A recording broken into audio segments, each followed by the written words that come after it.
Today I'm going to show you how to make a dream catcher. Doesn't this look incredible? For this you're going to need a ring, some leather cord, coloured string, some super glue, some charms, and some feathers. Let's start with our metal ring. I'm taking a tiny bit of super glue and putting a drop on the ring. I'm now going to take the leather cord and wrap it around. I'm fixing the end right where the glue is so that it doesn't shift around. This is going to take a while, so be patient. You can even do this in front of the TV. Just keep going, and this is what it'll start to look like. Doesn't it look great? You want to wrap it all the way around, and when you get to the end, tie it in a knot.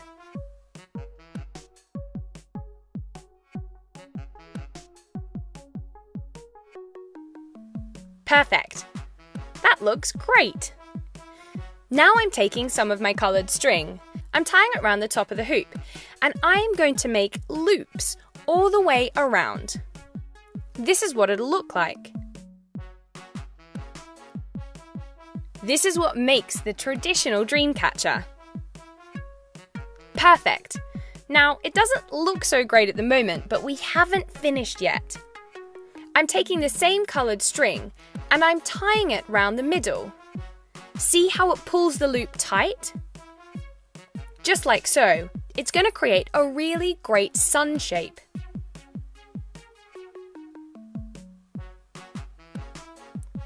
See?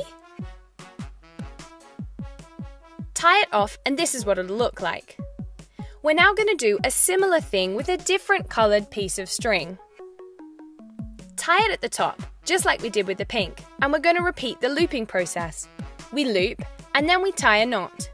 Finish by tying it off. Now we're going to do exactly the same thing. You can see that this sun shape is sitting in the space of the first sun shape.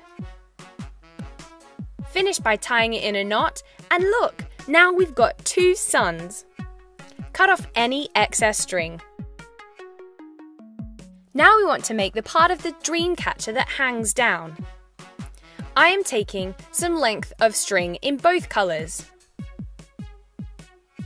I'm tying a knot at one end and securing it with a bit of tape. I've secured it to the table, but this is just so that I can plait it easily. About halfway down the plait, I'm going to add my first charm.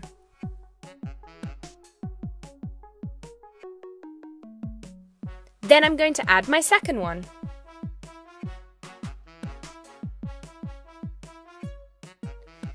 And finally at the bottom, I'm going to tie it off with a knot. I'm repeating this process with different charms.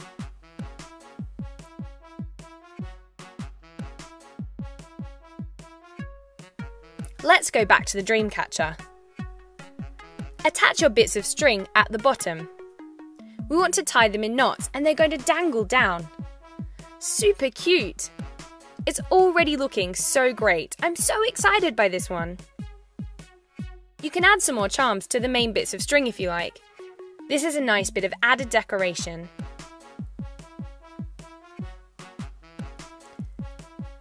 Now we need to make the loop so that we can hang it up in our window and catch all the bad dreams. I've got a length of brown leather for this. This is going to match exactly the same as the one we tied around the original metal ring. I'm tying it in a knot, so I've got a loop, and then I'm looping that around so that I have got a cord hanging. To cover the join, I'm going to use the super glue to attach two feathers, and then another charm. I'm going to repeat this exact same process, except I'm not going to tie the leather at all. I'm just going to loop it around the bottom of the dream catcher. I'm then going to glue some feathers on it, and voila! That's it! Isn't that cool? It looks amazing, just like a traditional dream catcher. You can hang this in your window and it's meant to catch all the bad dreams. Perfect!